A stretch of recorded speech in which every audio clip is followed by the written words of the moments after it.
नमस्ते। नोटबुक में आपका स्वागत है। आज इस वीडियो में हम अध्ययन करने वाले हैं आचार्य रामचंद्र शुक्ल द्वारा लिखित निबंध प्रेम घन की छाया स्मृति। इस संस्मरणात्मक निबंध में लेखक ने हिंदी भाषा एवं साहित्य के प्रति अपने प्रारंभिक रुझानों का बड़ा ही रोचक वर्णन किया है। उनका बचपन साहित्यिक परिवेश में भरा पूरा था। इसी समय लेखक भारतेंदु एवं उनके मंडल के अन्य रचनाकार, विशेषतः प्रेम घन के सान्निध्य में लेखक ने साहित्य का ज्ञान प्राप्त किया। इससे पहले कि हम पाठ का विस्तार पूर्ण अध्ययन करें, हम लेखक के विषय में संक्षिप्त जानकारी प्राप्त करेंगे। लेखक रामचंद्र शुक्ल का जन्म सन 1884 में उत्तर प्रदेश के बस्ती जिले के अगोना गांव में हुआ था। उनकी आरंभिक शिक्षा उर्दू, अंग्रेजी और फारसी में हुई।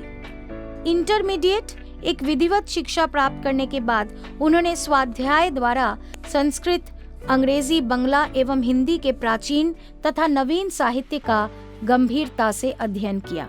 सन 1905 में वे काशी नागरी प्रचारिणी सभा में हिंदी शब्द सागर के निर्माण कार्य में सहायक संपादक पद पर नियुक्त हो गए। बाद में यहीं पर काशी हिंदू विश्वविद्यालय में हिंदी के प्राध्यापक बने। इनकी सबसे बड़ी साहित्यिक कृति हिंदी साहित्य का इतिहास है। इसे उन्होंने पहले हिंदी शब्द सागर की भूमिका के रूप में लिखा था, जो बाद में पुस्तक के रूप में प्रकाशित हुई। इनके द्वारा रचित अन्य महत्वपूर्ण ग्रंथ गोस्वामी तुलसीदास, सूरदास, चिंतामणि के 4 खंड और रस मीमांसा आदि हैं। इनकी मृत्यु सन 1941 में हुई। आइए अब आरंभ करते हैं पाठ का विस्तार पूर्ण अध्ययन। लेखक बताते हैं कि उनके पिताजी फारसी के अच्छे ज्ञाता और पुरानी हिंदी कविता के बड़े प्रेमी थे। फारसी कवियों की उक्तियों को हिंदी कवियों की उक्तियों के साथ मिलाने में बड़ा आनंद आता था। वे रात को प्रायः घर के सब लोगों को एकत्र करके रामचरितमानस और रामचंद्रिका का बड़े चित्ताकर्षक ढंग से पाठ करते थे। आधुनिक हिंदी साहित्य भी उन्हें बहुत प्रिय था।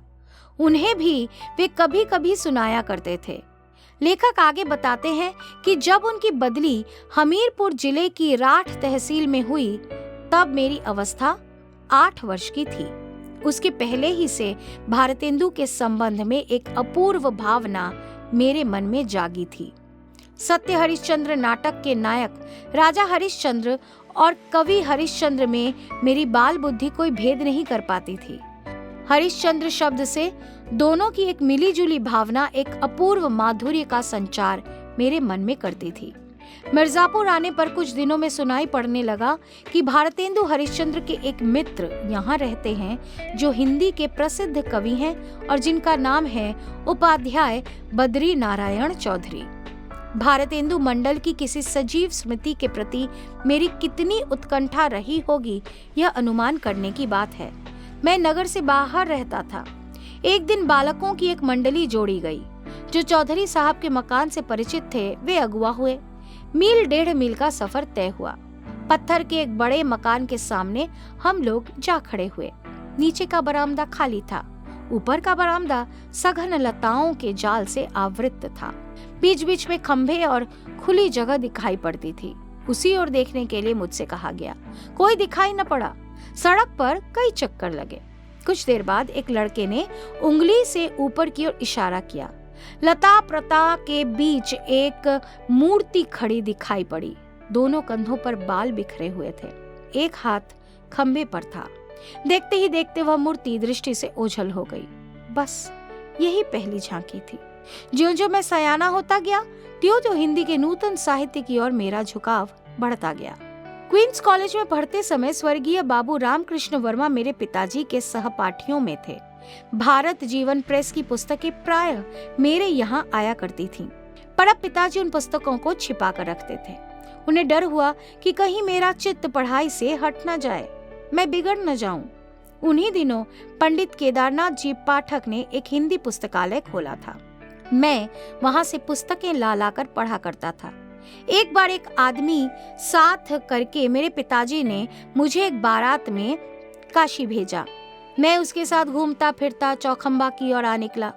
वहीं पर एक घर में से पंडित केदारनाथ जी पाठक निकलते दिखाई पड़े। पुस्तकालय में वे मुझे प्रायः देखा करते थे। इससे मुझे देखते ही वे वहीं खड़े हो गए। बात ही बात में मालूम हुआ कि जिस मकान में से वे निकले वह भारतेंदु जी का घर था।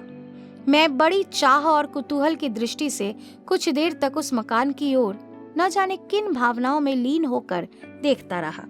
पाठक जी मेरी यह भावुकता देख बड़े प्रसन्न हुए और बहुत दूर मेरे साथ बातचीत करते हुए गए।